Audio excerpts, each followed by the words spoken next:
Pengenalan. Kehadiran pelbagai jenis maklumat dalam kehidupan seharian kita telah banyak mengubah cara manusia dari segi berkomunikasi, bekerja dan dalam melakukan aktiviti seharian. Kesepaduan nasional dan peradaban dalam masyarakat majmuk di Malaysia yang terjalin di antara masyarakat kita adalah sangat dipengaruhi oleh kewujudan Information Communication Technology ICT. Contohnya seperti internet, media sosial, aplikasi digital dan lain-lain. Namun, penggunaan kemudahan ICT ini juga bergantung kepada individu tersebut sama ada ke arah kebaikan atau sebaliknya. Terdapat beberapa fahaman tentang etika penggunaan ICT yang dilihat tidak berjangka dengan peradaban di Malaysia. Oleh itu, masyarakat kita khususnya golongan remaja haruslah bijak mengamalkannya. Evolusi konsep ICT. Istilah teknologi maklumat muncul sekitar dekad 1970-an. Pada abad ke-20, banyak industri bertumbuh dengan pesat dalam membangunkan sektor elektronik, komputeran dan juga bidang-bidang teknologi yang lain. Terdapat banyak penyelidikan yang telah dilakukan bagi membiayai inovasi serta pembaharuan dalam bidang jentera dan komputeran. Komputer komersial telah dihasilkan dan kemudian setelah itu penciptaan mikrokomputer dan diikuti oleh penciptaan komputer peribadi IBM juga telah dihasilkan.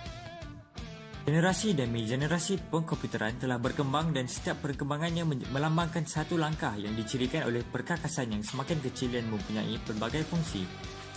Evolusi ICT didefinisikan sebagai proses penyampaian suatu pesan dalam bentuk lambang yang bermakna sebagai paduan fikiran dan perasaan berupa idea, informasi, kepercayaan, harapan, ingatan dan sebagainya.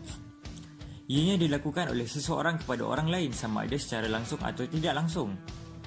Melalui media, maka hasrat dan tujuan akan tercapai sama ada dengan tujuan mengubah sikap, pandangan atau perilaku seseorang.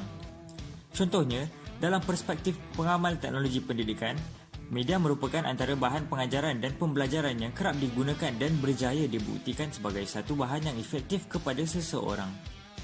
Melalui kemahiran belajar, dari segi konsepnya merangkumi pengertian yang begitu luas dan kemahiran berkomunikasi adalah merujuk kepada proses pendemokrasian pendidikan yang merangkumi program untuk meningkatkan pengetahuan, kemahiran dan kompetensi. Evolusi ICT di Malaysia. Infrastruktur ICT di Malaysia telah membangun sejak tahun 1977. Perkembangan ICT meliputi pemanfaatan WE dan email, jaringan Local Area Network (LAN), Wide Area Network (WAN) serta sistem penjana dokumen pemerintahan. Pada tahun 2000, Malaysia telah mengembangkan lebih jauh konfigurasi sistem ICT yang telah ada dengan mengoptimalkan akses internet serta membuat instalasi jaringan yang mengintegrasikan seluruh sistem dan aplikasi pemerintahan dan juga perkembangan portal web contohnya e-government, e-learning dan sebagainya diperkenalkan pada tahun 2001. Malaysia dapat memanfaatkan telekomunikasi dan teknologi informasi sebagai pendukung pemulihan ekonomi serta menjadi program perintis dalam pembangunan nasional di Malaysia. Secara dasarnya terdapat 7 projek yang mendasari pembangunan ICT di Malaysia iaitu Government Office Environment GEO, Human Resources Management Information System HRMIS, e-Services, e-Government dan Public Management Security PMS. Pembangunan ICT di Malaysia difokuskan kepada 25 Kementerian Federal, 180 Departemen Federal, 47 Departemen Negara Bahagian dan 148 pemerintah daerah. Belanja IT pemerintah Malaysia mencapai 540.5 juta US dolar setiap tahun. Pembangunan ICT yang begitu signifikan di Malaysia juga menghadapi masalah dari aspek keamanan terutama infrastruktur seperti polis, kewangan dan bahagian pertahanan. Antara kepentingan ICT adalah ianya digunakan sebagai medium baru dalam pengajaran dan pembelajaran. Pada hari ini, negara kita sedang bergelut dengan ancaman COVID-19 dan disebabkan itu banyak sektor telah terjejas akibat penularan COVID ini. Sektor pendidikan juga terjejas kerana pengajaran dan pembelajaran tidak boleh dilakukan secara fizikal. Sehubungan dengan itu, pembelajaran secara atas talian atau ODL telah digunakan bagi mengatasi masalah ini. PDP dapat dilakukan secara alamaya dengan menggunakan aplikasi Webex, Google Meet, Microsoft Teams dan sebagainya. Pelajar juga boleh memperolehi ilmu pengetahuan dengan menggunakan internet. Seterusnya, ICT boleh menghubungkan kita ke seluruh dunia. Media sosial yang wujud seperti Facebook, Twitter dan Instagram memudahkan kita untuk berkomunikasi dengan dunia luar. Manusia dapat berkenalan antara satu sama lain dan kita juga boleh menghubung semula dengan rakan-rakan kita yang lama. Yang ketiga pula adalah ICT dapat memudahkan urusan harian manusia. Pembayaran bil dan membeli belah boleh dilakukan secara atas talian.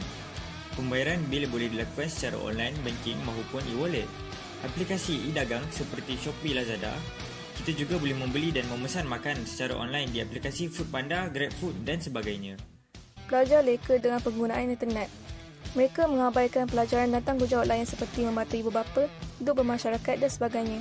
Pelajar menghabiskan masa di hadapan komputer atau smartphone dengan bermain game atau melayari media sosial.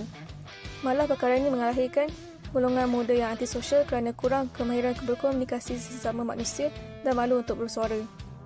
Melayari atau mengakses laman web pornografi. Generasi muda khususnya lebih terdedah untuk melayari laman sesawang yang tidak bermoral dan pornografi.